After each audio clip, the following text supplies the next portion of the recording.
Halo teman-teman, kami dari kelompok 1. Pada video kali ini kami akan menjelaskan cara bermain monopoli probability. Yuk simak videonya.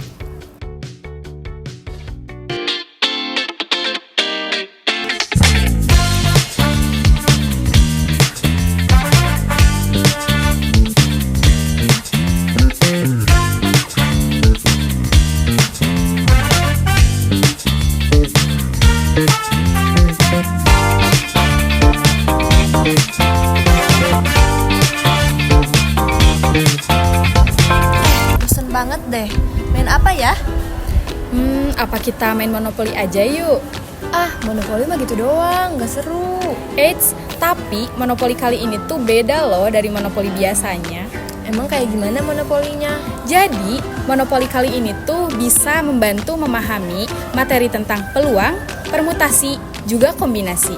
Tapi sebelumnya, apa kalian pada tahu apa itu materi peluang, permutasi, juga kombinasi? Peluang adalah kemungkinan suatu peristiwa dalam suatu percobaan atau kejadian acak. Peluang bernilai 0 atau 1. 0 berarti peristiwa gagal, sedangkan 1 berarti peristiwa sukses. Permutasi adalah cara menyusun atau mengatur objek dalam urutan tertentu. Dalam permutasi, urutan itu sangat penting. Kombinasi adalah cara memilih objek dari suatu kelompok tanpa memperhatikan urutan. Dalam kombinasi, urutan tidak penting.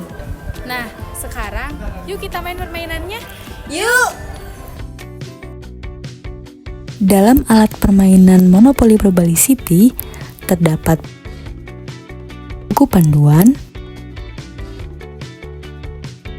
uang, kartu kesempatan, 40 kartu pertanyaan matematika, 2 buah dadu, pion, dan rumah. Sebelum bermain, ada beberapa hal nih yang harus kamu siapin. Pertama-tama, carilah tempat yang nyaman dan aman untuk bermain.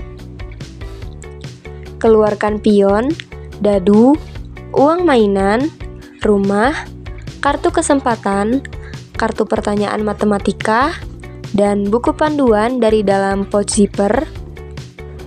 Permainan probability dapat dimainkan untuk 2-4 pemain. Setiap pemain mendapatkan 1 pion. Gunakan 2 buah dadu untuk bermain. Kocok terlebih dahulu kartu kesempatan dan kartu soal. Lalu tempatkan secara terbalik di atas papan permainan.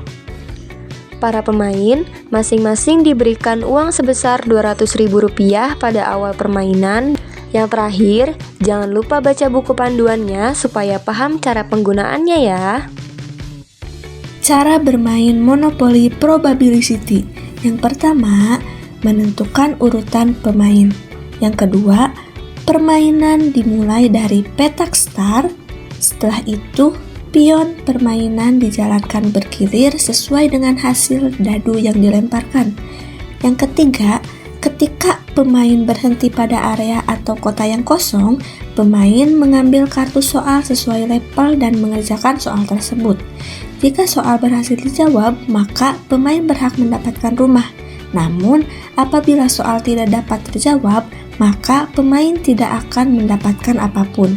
Yang keempat, jika pemain berhenti pada area yang telah dimiliki oleh pemain lain, maka pemain harus mengambil kartu soal sesuai level.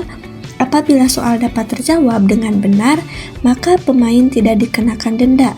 Tapi apabila soal tidak terjawab dengan benar, maka pemain diharuskan untuk membayar sewa kepada pemilik area atau kota. Yang kelima, jika pemain berhenti pada area kepemilikannya, maka diperbolehkan untuk menambah rumah dengan menjawab soal sesuai level dengan benar pada kartu soal. Yang keenam, permainan dilanjutkan secara bergiliran.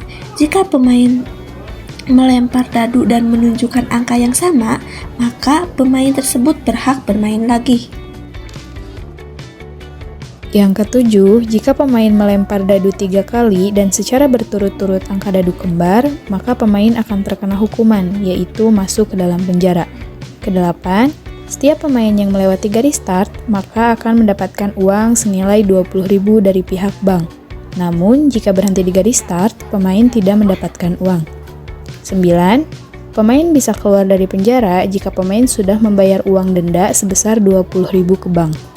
10. Jika pemain berhenti di kesempatan, maka pemain harus mengambil kartu kesempatan dan melakukan apa yang ada di kartu yang diambil. 11. Pemain dikatakan bangkrut jika sudah tidak sanggup membayar utang baik kepada bank maupun pemain lainnya.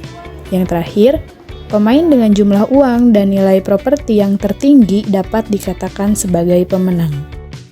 Gimana nih? Gampang banget kan cara main monopolinya? Sekarang kalian sudah makin paham belum materi tentang peluang, permutasi, dan kombinasi? Semoga video kali ini sangat bermanfaat ya untuk kalian semua. Kami pamit undur diri. Sampai jumpa!